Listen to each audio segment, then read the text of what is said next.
Pour vous retrouver pour parler bien sûr de l'actualité sportive sur SOS Docteur TV en direct. Bien sûr, nous évoquons trois thématiques. Nous parlons d'abord des matchs de date FIFA avec le Togo qui était du côté du Maroc pour y défier en amical la Guinée. À l'arrivée, c'est un score de 2 buts partout entre les éperviers et le Sili national. Une première peut-être ratée déjà pour Patrice Neveu, mais qui tire des enseignements justement de ce match avant la confrontation face au Niger. La DO, le NATO également nous intéresse justement dans nos débats. Le 19e chapitre qui est au menu avec bien sûr les défis pratiquement à tous les étages au niveau du classement. Et puis nous terminons, nous parlons bien sûr de handball avec Lomé qui sera aux couleurs des sélections nationales africaines. Nous parlons de l'IHF Trophy, catégorie U18 et U20 et puis la CAN de beach handball réservée pour les hommes et les dames. Et bien sûr, ce sera à partir du mois d'avril. On parlera de tous ces sujets dans quelques minutes. Bien sûr, le temps de vous retrouver juste après, bien sûr, le jingle Actu National.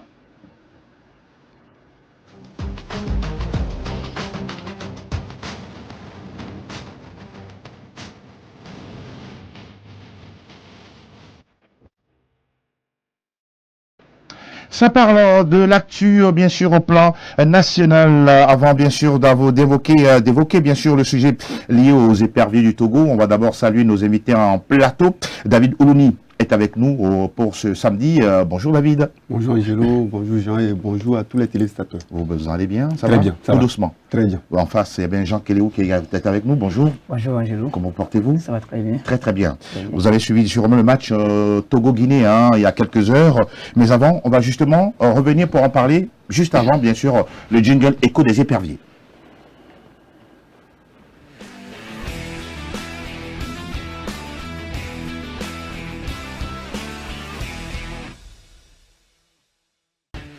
Nous évoquons bien sûr l'actualité de la sélection nationale A. Pas plus tard, il y a quelques heures, bien sûr, le Togo était en amical contre la Guinée, bien sûr. À l'arrivée, un score de 2 buts partout, justement, entre le Togo et cette sélection guinéenne. Première impression, David, par rapport à la prestation sur justement cette sortie du Togo en match FIFA? Je dirais passable. Parce qu'on n'a pas encore vu ce qu'on attendait.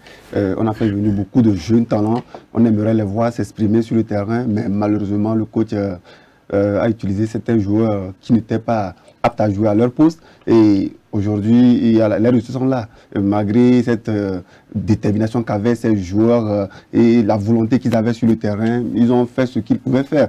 À la fin, le coach aussi n'a pas su comment ménager un petit peu, faire les petits changements pour pouvoir permettre à ces joueurs de garder les 2 buts d'avance. Mais on a vu un match où à la fin, il y a eu tellement de tergiversations et ils ont concédé un match nul.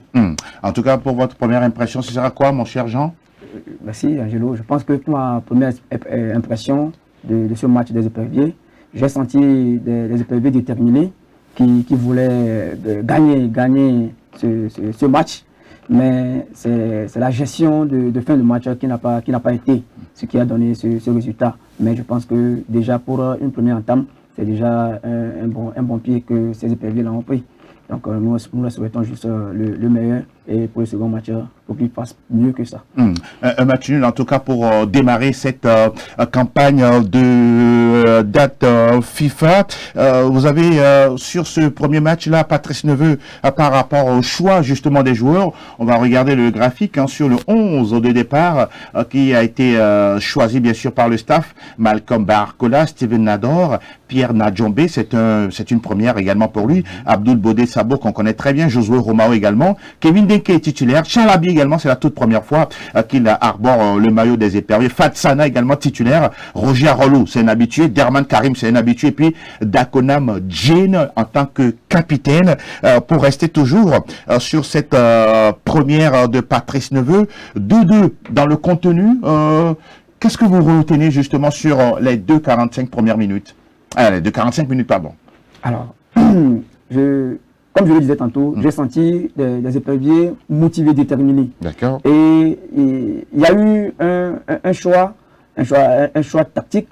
Et je pense que Neveu a eu à dominer Douarté sur ce choix tactique. Tantôt, quand je prends les premières 45 minutes, Jane qui était là, il a joué dans l'axe. Après, voir un changement tactique où Dieng qui vient en milieu jouer avec Fassana, qui aussi m'a fait bonne impression, qui a récupéré beaucoup de ballons. Et il y a eu cette transition au milieu du terrain. Sincèrement, je pense que c'est... Je suis convaincu que avec ce choix tactique-là, on a surpris le série national. J'ai surpris, il ne s'en revenait pas pour une équipe qui vient de sortir fraîchement de la CAN. Oui. Je pense que le Togo a fait bonne impression. Hein. Et bon, le vœu, je pense qu'il va faire quelque chose. Vous gardez confiance et vous avez espoir, bon espoir sur l'attitude des joueurs. Oui, on a parlé tout à l'heure du 11 de départ. Est-ce qu'il y a tous les joueurs pour vous ont été au niveau, en tout cas sur les 90 minutes on va parler tout à l'heure des changements. Mais pour ceux qui ont été titulaires, vous avez apprécié comment leur attitude sur le terrain? Ils étaient là déterminés face à un nouvel entraîneur où tout le monde voulait montrer son savoir-faire, sa volonté sur le terrain. Tout le monde était apte. Ils se sont démerdés comme ils peuvent. Sauf que sur le côté gauche de la défense, il y avait Bodé Sabour qui n'était pas à son poste, qui y jouait. Il était un peu en difficulté.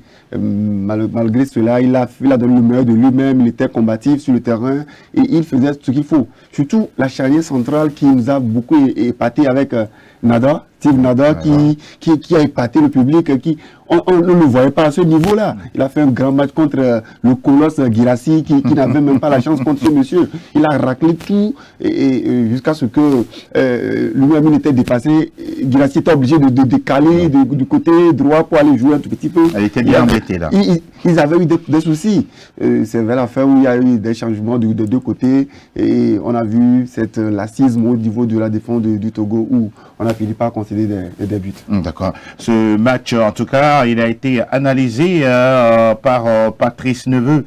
Justement, on va l'écouter sur la prestation de Sapolin, ce qu'il a apprécié, ce qu'il n'a pas, peut-être pas apprécié justement à la fin du match. Patrice Neveu que nous proposons justement d'écouter. On a commencé notre regroupement dimanche. Lorsque j'ai débuté avec l'équipe, les joueurs étaient bien sûr en manque de confiance, manque de repères, je dirais, dans le jeu. On a travaillé, on a beaucoup échangé et j'ai donné des directives précises à chaque joueur et au collectif pour remettre l'équipe dans le sens de la marche afin qu'on puisse tendre, je dirais, plus d'efficacité. Et bien sûr, c'était un travail, je dirais, psychologique et aussi de tactique parce qu'il fallait que les joueurs ils comprennent ce que moi je cherche et je suis vraiment satisfait, je dirais, du match et de la première période. En deuxième période, j'aurai une explication avec eux, j'aurai des échanges avec eux parce que c'est des situations de jeu tactiquement qu'on doit beaucoup mieux gérer. Maintenant, même la fatigue étant là, on doit garder une certaine lucidité en fin de match pour rester organisé et arriver à préserver, je dirais, le score. Je dirais que ça fait partie de l'apprentissage lors des matchs amicaux. Et je pense que le résultat, je dirais, de ce soir va nous permettre aussi d'avancer sur des périodes de match qui parfois vont être plus difficiles. Ah oui, Patrice Neveu, il a sorti des mots comme apprentissage, comme manque de bonne gestion. D'abord, vous retenez quoi justement de son analyse? Et la partie où il avait mentionné les phases psychologiques, c'est là qui m'a beaucoup impressionné. Il devait comprendre en réalité qu'il va falloir réellement donner la chance à tous ces jeunes-là de pouvoir s'exprimer.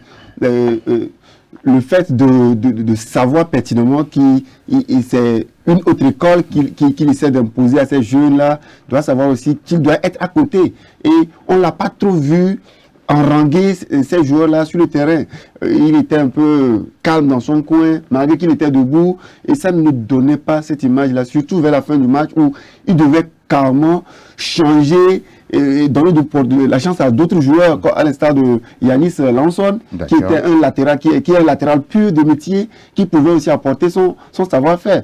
Malheureusement, il y a eu ce manquement-là, et à la fin, Cette deux buts qu'on a encaissés dans les dernières minutes a permis à cette équipe-là de faire un match nul. Bon, c'est pour un début. Oui. On lui donne encore la chance de pouvoir nous démontrer sur le second match ce qui s'est fait. Peut-être il va corriger ce qui s'est passé et on aura des victoires. On va avancer justement dans les discussions pour parler cette fois-ci de ce manque de gestion de la part justement des Éperviers du Togo qui menaient 2-0 jusqu'à la 86e minute. Il a fallu 4 minutes et les 5 qui suivent. Et puis derrière, ils ont pris 2 buts, voilà, pour être rattrapés.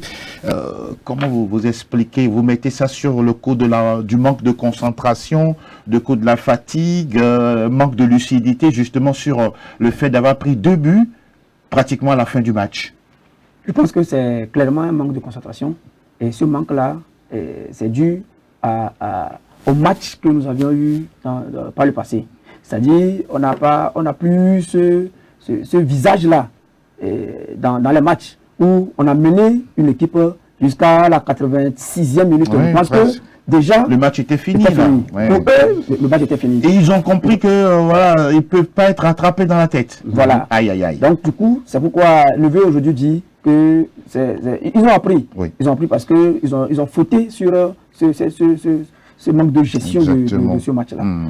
En tout cas, on remarque que oui, le Togo a marqué sur penalty par 2 fois. D'abord par Kevin Denke, bien lui c'est un habitué bien sûr de la sélection, le joueur de Tintinati en MLS, et puis derrière c'est Idjessi Mechoko qui permet également d'honorer, on pourra dire, sa toute première convocation. Avant de parler de Idjessi Mechoko, on va réécouter bien sûr Patrice Neveu sur quelques joueurs qui ont manqué à l'appel parce qu'ils étaient blessés et tout.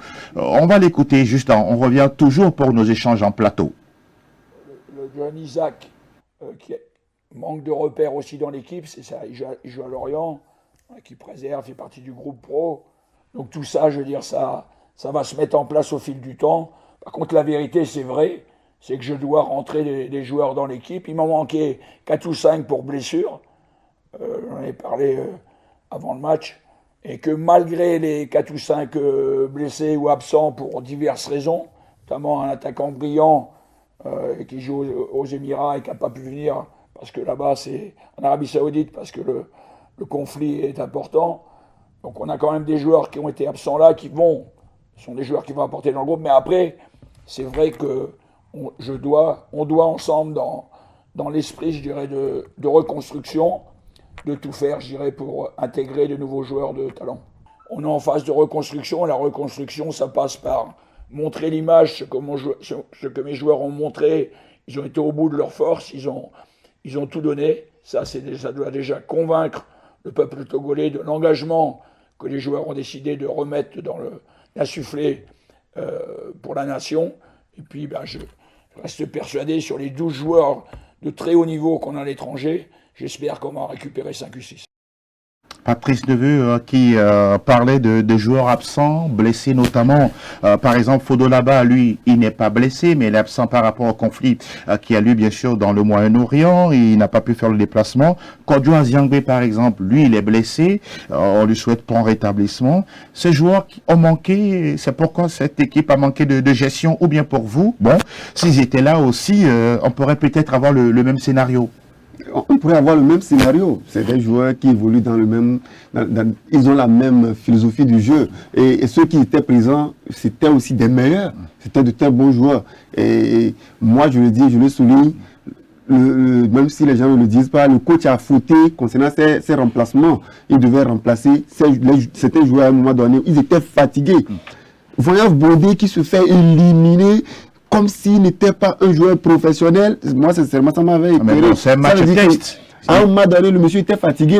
Il a fallu que le staff et le coach puissent s'entendre et trouver un remplaçant. Il y avait aussi du potentiel sur le banc. Il y avait Yanis Lanson. Je le dis, ce petit-là, il a beaucoup d'atouts. Il pouvait apporter quelque chose en tant que latéral gauche de métier. Mais malheureusement, que ce soit au milieu de terrain, à un moment donné, Dieu Dakonan qui était là, il voulait faire tout à lui seul, il montait trop. Et ça n'a pas permis. À un moment donné, il était aussi fatigué. Il va falloir réellement que le coach puisse trouver un joueur pour le remplacer et que ce joueur apporte l'impact physique qu'il manquait à l'équipe. Mais malheureusement, le coach et son staff n'ont pas su faire ces gens de remarques au moment opportun, ce qui nous a valu les 2 égalisations. En tout cas, on rappelle que oui, la Guinée est revenue dans le match avec bien sûr des changements de leur côté qui ont apporté justement cette grinta, et derrière l'égalisation, on parle de Jesse Mechoko, première sélection, premier but en sélection justement avec les éperviers. Quoi qu'on dise, ça doit lui faire du bien d'être non seulement appelé, il entre en jeu et il permet en tout cas d'être, voilà, bon, pas décisif, mais il marque un but qu'il ne va pas oublier de sitôt. Il va oublier de sitôt. Et ça, c'est carrément une fierté. Oui. Et pour une première convocation, et il vient et puis il marque, et chose que beaucoup n'ont pas pu faire pendant des années en sélection. Je pense que aujourd'hui, Idessi, il a une marge de progression. Et il a bien commencé. Il va falloir qu'il continue sur cette lancée. Il doit marquer. Nous, on a besoin de buts. Et sur l'aspect des joueurs qui n'ont pas été présents, je pense que le match pouvait être autre chose que ce qu'on a vu hier, parce que, comme je l'ai dit une fois ici, le neveu aujourd'hui parti veut faire confiance, de donner une confiance à Fodo là-bas. Et aujourd'hui, quand vous entendez, il le dit que Fodo là-bas qui est là, qui est un joueur de qualité, et il a une confiance en lui. Et je pense que pour ce match-là, il y a eu 2 erreurs, la gestion de fin de match et la gestion des joueurs.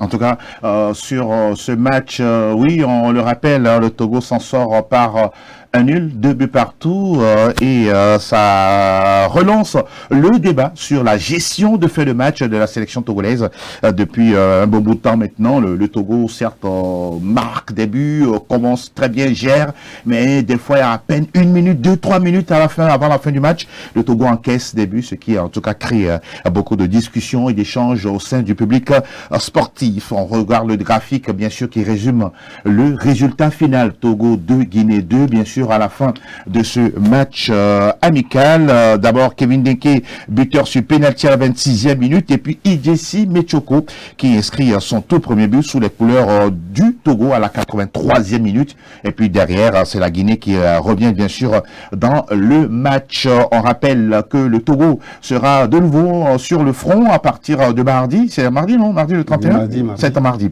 Mardi face au Niger, toujours à Casablanca. Bien sûr, on vous communiquera l'heure exacte de cette rencontre, bien sûr, avec le service communication de la Fédération togolaise de football. On a terminé. On va se permettre une petite transition et après, derrière, on va parler de la D1 Lonato.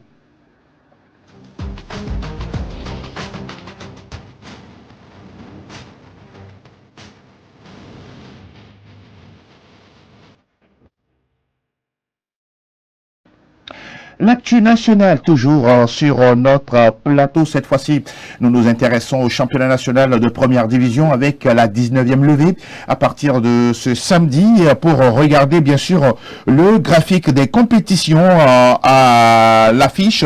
On a AS Bina, Bourwessou, Étoile Filante qui accueille Gomilo de Palimé et puis Semassi de Sokodé qui accueille Barracuda. On commence d'abord par le match Semassi-Barracuda, mon cher David. Là, Semassi qui ne gagne plus depuis pratiquement 10 voire 11 matchs, devra essayer de remonter la pente en gagnant face à l'équipe de Barracuda ce soir. Semassi gagner face à l'équipe de Barracuda, ça serait un match compliqué pour eux d'abord pour commencer. Et ils ont perdu la main. Et aujourd'hui, ils sont en difficulté. Que ce soit le staff, que ce soit les joueurs, il y a ce manque de confiance-là accru qui fait que cette équipe ne se retrouve même plus. Même les joueurs, les bons joueurs qui sont dans cet effectif, ils sont perdus carrément. Côté Barracuda qui veut revenir aussi dans la course, eux aussi ils sont en difficulté. Oui. Et la dernière fois, ils ont aussi eu de mauvais matchs. Et ils vont vouloir maintenant, à partir d'aujourd'hui, essayer d'aller aussi profiter de la situation de Semassi et gagner ce match pour revenir dans la course. Dans le match AS Bina Bourwessou, c'est le retour de Bonfoy Rémiao vis-à-vis de son ancien club, hein, puisqu'il a quitté l'AS Bina pour prendre les rênes des requins mâles. Oui, on se dit que oui, ce sont des retrouvailles entre les deux formations. Les deux formations et le coach Bonfoy Rémiao.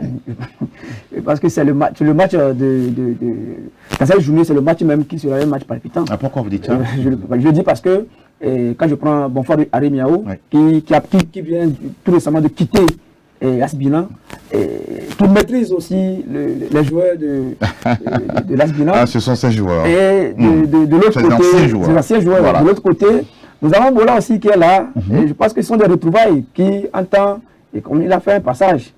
Si je ne me trompe voilà, pas. non Voilà, effectivement. Ah oui, effectivement. Donc, du coup, je me dis que c'est vraiment deux matchs. C'est un match qui va opposer les deux coachs qui sont inversés les côtés de ces équipes-là. Et je me dis que c'est un match qui sera vraiment palpitant. En tout cas, l'AS-Bina, 10e au classement, qui continue de vouloir rester dans le wagon du maintien, alors que Boluesu, 4e, veut toujours se rapprocher du top 3 pour peut-être, qui sait, prendre la place d'Unisport. Il y a également un gros match attendu du côté de Lomé entre l'Étoile filante et Gomido de Palimé. Gomido également qui a souvent l'habitude de gagner à l'extérieur. Est-ce que ça va être la même chose ou bien vous voyez l'Étoile filante s'imposer? Je vois l'Étoile filante s'imposer parce qu'aujourd'hui, Gomito, comme on le dit, Gomito a l'habitude de gagner à l'extérieur. Mais aujourd'hui, l'Étoile filante vraiment aussi veut pas descendre. Et il y a des erreurs actuellement qu'il ne faut plus commettre. Nous avons dit que nous avons seulement quelques journées pour finir le championnat et les gens ne veulent pas commettre des erreurs. Et l'Étoile filante qui est à domicile, je pense que l'Étoile filante va tout mettre en œuvre pour battre l'équipe de Gomido. Votre avis, Jean et pardon, David? Gomido aussi essaie de revenir, il ne veut pas être relégué. Donc, actuellement, ils sont dans la zone rouge. Hein. Oui, il ne veut pas être relégué. C'est un club identitaire du Cloto. Et aujourd'hui, ils sont obligés de pouvoir rester dans le championnat de première division. Oui. Et donc, ils ont obligation de résultat. À l'extérieur, ça l'est toujours favorable. On espère bien que cette journée va être favorable aussi. Plutôt, pour qu'ils puissent sortir de la zone rouge et revenir. Ça serait un match plaisant entre ces deux équipes. L'équipe d'Étoile filante qui regorge beaucoup de jeunes talents. Oui. On espère bien revoir du bon football et à la fin que le meilleur gagne. Je ne sais pas si ma mémoire me trompe, mais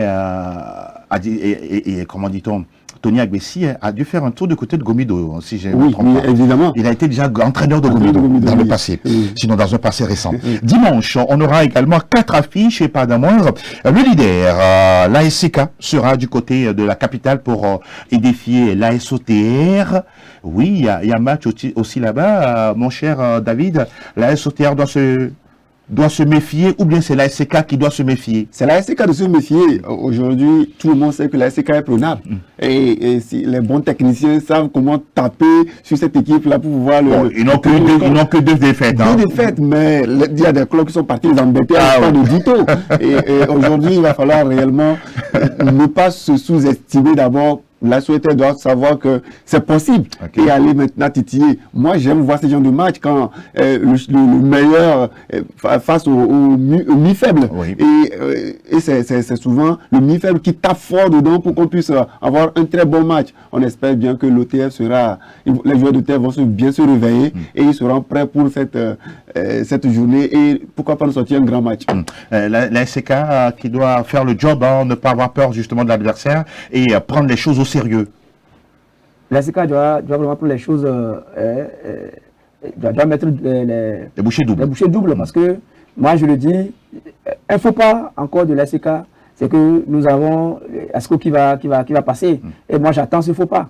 Aujourd'hui, la SOTR, la SCK doit se méfier, énormément, doit se méfier et moi je veux même d'ailleurs que les auteurs arrivent à battre la SCK pour qu'on ait encore cette dernière journée. Du suspense. Vraiment du suspense dans ce championnat. Pendant ce temps, l'ASCO, toujours dimanche, 2e à la maison, bien sûr, donne rendez-vous à l'Entente 2. Oui, vous le disiez tantôt, si jamais la SCK perd face à la SOTA, si ASCO s'impose, cette équipe d'ASCO, vous la voyez toujours dans le coup, malgré qu'ils ont seulement 2 points de débours par rapport à la SCK. Oui, je vois ASCO dans le coup. C'est pourquoi je le dis, il faut un faux pas de l'ASCK pour que ASCO monte. Si l'ASCK continue sur cette lancée et gagne tous ces matchs, je pense que ASCO ne pourra pas passer. Donc j'ai la foi, je compte sur... on n'est pas à l'église quand même. Je compte sur un mauvais pas de l'ASCK pour que ASCO puisse passer. Est-ce que l'Entente 2 a les moyens d'aller embêter ASCO sur son terrain? Nous sommes dans un championnat où tous les feux sont toujours ouverts. Et aujourd'hui, l'ASCO quelle que soit sa position dans le classement, il ne montre pas quelque chose de très très excellent par rapport à l'entente de. C'est un match où les deux équipes peuvent aller se titiller et voir même l'entente de si possible passer. Donc nous attendons vivement que ces deux équipes nous donnent un match plaisant d'abord et que le public soit satisfait et à la fin que le meilleur gagne. Que le meilleur gagne. Le meilleur, il y aura sûrement, bien sûr, une équipe meilleure entre Tambo et Unisport. Oui, Tambo qui joue à la maison contre la formation d'Unisport entre le 8e et le 3e. Là aussi, il y a match à suivre. Et puis, Espoir FC du Zion qui accueille le Dynamique togolais. Deux équipes qui ne vont pas très très bien, même si Dito va mieux qu'Espoir FC du Zion. Il faut vraiment qu'Espoir revienne dans le jeu, parce que ça fait je ne sais pas combien de journées que cette équipe n'arrive plus à gagner dans le championnat. Je l'ai déjà souligné, il y a un problème dans les vestiaires de l'Espoir de Zion. Et aujourd'hui, les gens pensent que c'est la plaie est plus brillante que ce que l'on pense. Et ils ont la ligne de rien que des défaites. Et ils sont là, et le coach ne veut même pas parler, parce qu'il veut protéger aussi, que ce soit la population, que ce soit le staff, que ce soit les joueurs, le bureau exécutif du club, tout le monde est protégé. On ne veut pas faire de sortie pour ça dire ce qui se passe exactement. Et du côté de Dito, c'est une équipe en forme. Et tout le monde le sait. Dito va essayer encore de donner l'impression d'être cette équipe-là qui met plus d'impact dans le jeu et bousculer cette équipe de l'espoir. Pourvu qu'à la fin du match, il n'y ait pas trop de gratinure et que Dito puisse passer une fois encore et pouvoir rester à son niveau. En tout cas, cette équipe du Dynamique togolais est mieux classée, bien sûr, par rapport à FC Espoir du Zion qui est dans la zone rouge. On va justement regarder le graphique du classement pour avoir une idée sur cette 18e journée avant la 19e qui commence tout à l'heure même. ASCK premier avec 2 points d'avance sur Asco. On voit que l'équipe d'Unisport a beaucoup décroché, 29 points seulement par rapport à 40, 11 points de différence entre le 2e et le 3e. Derrière, on voit Bolossou qui n'est pas loin, 26 points pour le duo AC Barracuda, Étoile Filante de Lomé. L'Entente 2 est 7e avec 24 points, 23 unités pour AS Tambo. Dito 9e avec 21 points, 18 points pour AS Bina et l'AS OTRC Massy. Pour les non relégables, 17 points. Et puis les deux mauvais élèves de la classe, Gomido Football Club et Espoir FC du Zion, qui sont toujours dans la zone de relégation. Voilà ce qu'on peut retenir pour, bien sûr, cette 19e levée. Prenez le rendez-vous, allez au stade, allez regarder les matchs et vous allez vous faire une idée, bien sûr, de tout ce qui attend toutes les équipes en ce qui concerne les défis tout au long de cette compétition. On rappelle qu'il y a encore 7 longues journées à disputer pour avoir justement le dénouement de cette compétition qu'est la DE Lonato. On referme les fenêtres. On va se permettre une petite transition et derrière on parle de handball dans l'émission Club Sport Santé. À tout à l'heure.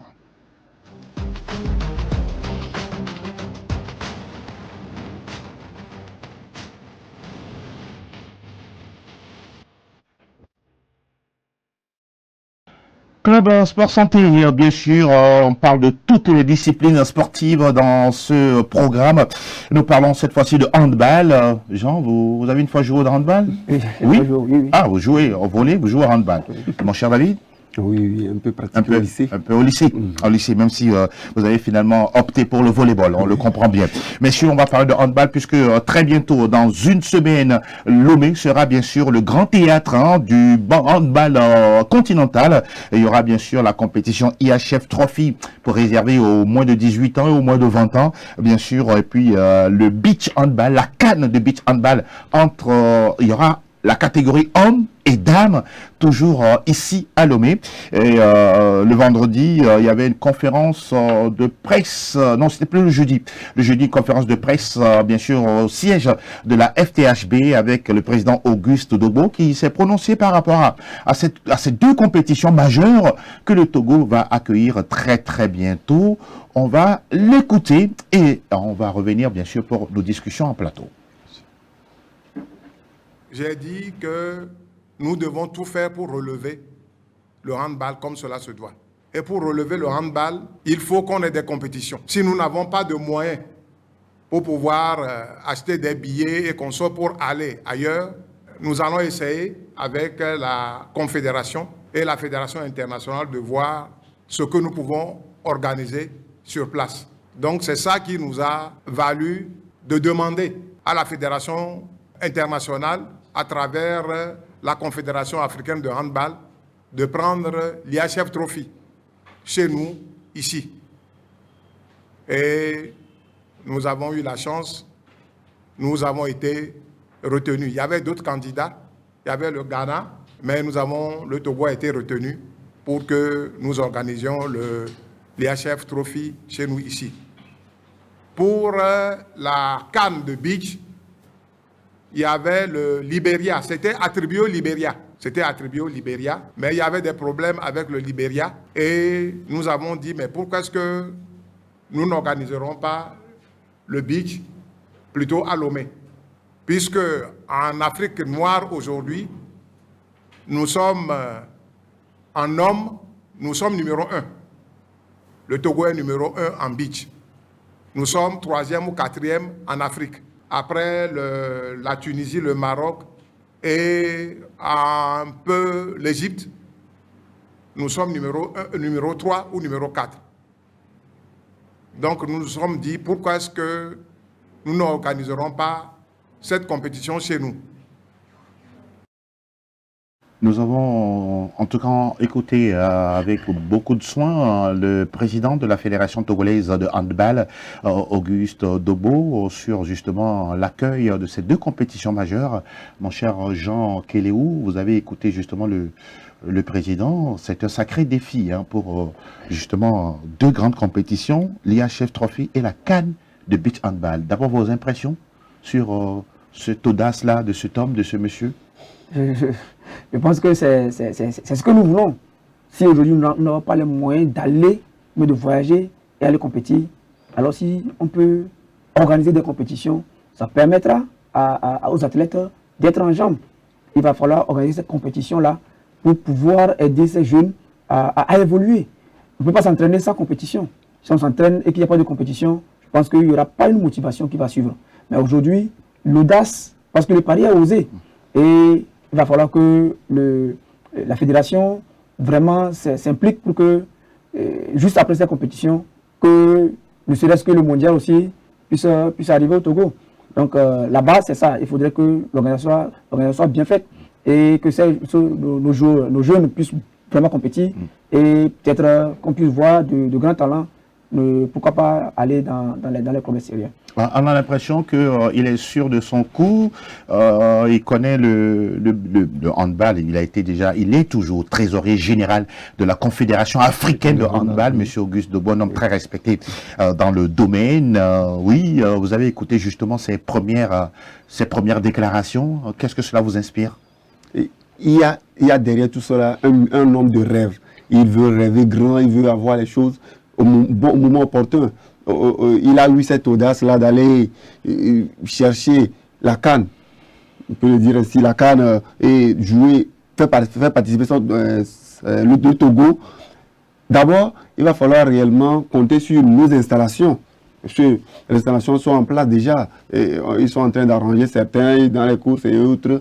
On espère bien avoir des installations en forme, très bien faites, et que ça puisse permettre aux athlètes de pouvoir s'exprimer convenablement.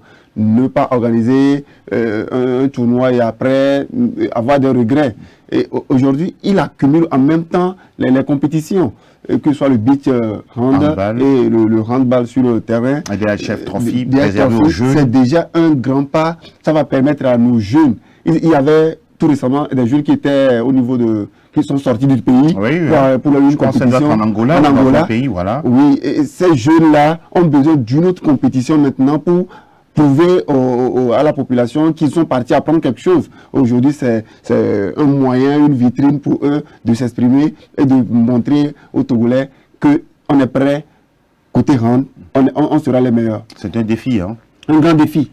Un grand défi pour ces jeunes-là. Ils doivent vraiment montrer leur potentiel et tout ce qu'ils ont appris, l'esprit d'équipe et autres, et prouver maintenant à leurs dirigeants et au staff qu'on on peut aller loin et faire mieux que ce que vous pensez de nous. Au-delà du défi organisationnel, technique et tout ce qui va avec, il y a également le défi financier parce que ces deux compétitions, franchement, c'est lourd à porter parce que ça demande beaucoup de moyens financiers. La question a été posée, bien sûr, à Auguste Odobo pour lui faire arracher quelques mots par rapport aux accompagnements de l'État par rapport à tout ça. Réponse. Nous avons contacté, pour le moment, nous sommes toujours en discussion avec le ministère pour l'organisation de ces deux compétitions, sur les budgets. Donc c'est tout ce que je peux vous dire. On est en négociation sur les budgets. Au niveau de la Confédération africaine de handball, il n'y a aucun problème.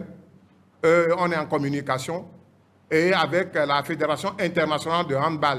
C'est la Fédération internationale de handball qui finance l'organisation de l'IHF Trophy. Toutes les équipes qui vont venir, ils doivent pouvoir avoir les moyens pour pouvoir venir ici facilement. Donc, en ce qui concerne l'IHF Trophy, il n'y a pas de problème. Mais pour la Coupe d'Afrique des Nations de beach, ça, nous sommes toujours en négociation avec la Confédération pour voir comment est-ce qu'ils peuvent nous aider. On l'a bien écouté également, hein, oui. Il a clairement dit que pour la l'IHF Trophy, bon, pour l'instant, ils sont sauvés, mais pour la CAN de beach handball, c'est pas moins de 10 pays, en tout cas, en hommes et en dames qui seront là. Quand vous voyez, c'est un gros chantier. Hein. C'est un gros chantier. Et ma foi... Ah vous, avec question de foi, on va vous ouvrir une église, finalement, mon cher Jean. Le fait de dire que nous sommes toujours en négociation, oui. Et je pense que, on a dit, le pari est osé. Ça peut être aussi être sur la bonne voie, hein. Négociation en bonne voie. Oui, oui. Ça peut être. On va être optimiste. Oui. On est optimiste. D'accord. Mais je pense que, à l'heure actuelle, on ne lui demande pas de nous dire combien, dans les chiffres, mais au moins qu'on sache que l'organisation est à tel niveau. D'accord. Mais être en communication, on connaît notre ministère. On connaît notre ministère et il peut arriver qu'il soit vraiment dans les difficultés. Mais bon, on a un nouveau ministre aujourd'hui, Dr Abdoul Fad, qui peut également rapidement débloquer les choses, hein, et permettre à ce que ça soit vraiment une très bonne compétition organisée par le Togo. Espérons-le. Espérons-le. Parce qu'en matière d'organisation, c'est une grande compétition. Ah oui. C'est une grande compétition. Et comme je dis, comme c'est un grand chantier, il faudrait qu'à l'heure actuelle, on sache là où est l'organisation. Si on nous dit qu'on est en communication et que le ministère vous dit que bon, le budget que vous présentez, on ne peut pas vous l'accorder. On fait comment? On sera dans le problème. Bon, en tout cas, ce sont mes impressions. Hein. Oui. C'est un peu compliqué. D'accord. David, oui, votre réaction justement sur la déclaration du président Dobo? D'après le pari osé du Togo, sincèrement, le président Auguste Dobo ne nous a pas trop convaincus à travers cette sortie-là. Et à l'heure actuelle où l'organisation, c'est beaucoup de paramètres, et sortir ces mots en disant qu'ils sont en pleine communication avec le ministère, c'est pas cela le Togolais attend. On aimerait être sûr de nous-mêmes. Et la honte de handball, c'est la honte de tous les Togolais. Et il va falloir réellement que le ministère aussi puisse accompagner rapidement et trouver un dénouement rapide à cette organisation et permettre aux organisateurs de pouvoir satisfaire les besoins du moment. Et je sais pertinemment qu'il faut les installations, la sécurité, les hôtelleries, beaucoup de choses, beaucoup de paramètres dans cette organisation. Donc, nous voulons juste que ça aille bien pour que l'image du Togo puisse faire bonne impression partout où les athlètes viendront et après qu'on ait cette lassitude-là, quand on ira quelque part, qu'on dise que lui c'est un Togolais, quand on était au Togo, ils ont bien accueilli et autres. Et à la fin, j'aimerais aussi que nos athlètes ne disent pas qu'on organise et puis c'est tout. Il faut organiser, certes, mais aller aussi chercher les trophées, aller chercher les médailles. C'est ce que nous devons penser actuellement. En tout cas, en matière de médailles, de trophées, Auguste Dobo est très clair là-dessus. Il veut avoir tous les trophées gagnés par le Togo. Et donc, pour ça, il y aura une autre séquence interview qui a été exclusive, qui l'a accordée, bien sûr, à la chaîne, bien sûr, SOS Dr TV, que nous passerons très bientôt dans nos prochaines émissions, où il dit que le Togo a le droit également de gagner tous les trophées mis en jeu par cette compétition. C'est ce qu'on va retenir pour aujourd'hui. Messieurs, on va tout doucement boucler la boucle pour ce samedi. David, encore une fois, merci pour la disponibilité. Merci beaucoup Angelo, merci à Jean et merci à tous les téléspectateurs qui prennent le temps de suivre cette émission et nous apporter beaucoup de trucs à la fin. Et qui vous apprécie beaucoup pour vos pertinentes analyses. On vous souhaite tout le meilleur pour la suite, mon cher David Oulouni. Le meilleur à tout le monde. Meilleur à tout le monde. Mon cher Jean Kéléou, merci encore une fois d'être passé. Merci à Dr TV. Merci à Dr SOS TV, merci à Angelo, merci à David, merci à nos téléspectateurs. Je pense que c'est toujours un honneur et un plaisir pour moi d'être sur ce plateau. Toujours un plaisir de partager justement les infos reliées au sport au plan national, africain et international. Nous allons nous retrouver lundi avec, oui, peut-être la même équipe, qui sait. En tout cas, si vous êtes disponible, on sera toujours là à vous accueillir avec tout ce qui également concerne les infos au plan national, africain et international. Merci également à Fernand, à Sylvain, à Patrick, à tous ceux qui ont travaillé autour de la réalisation de ce nouveau numéro. On vous souhaite tout le meilleur pour ce week-end. On se dit à très bientôt, surtout à lundi à partir de 12h30, toujours sur la chaîne SOS Dr TV. À très bientôt. Bye bye.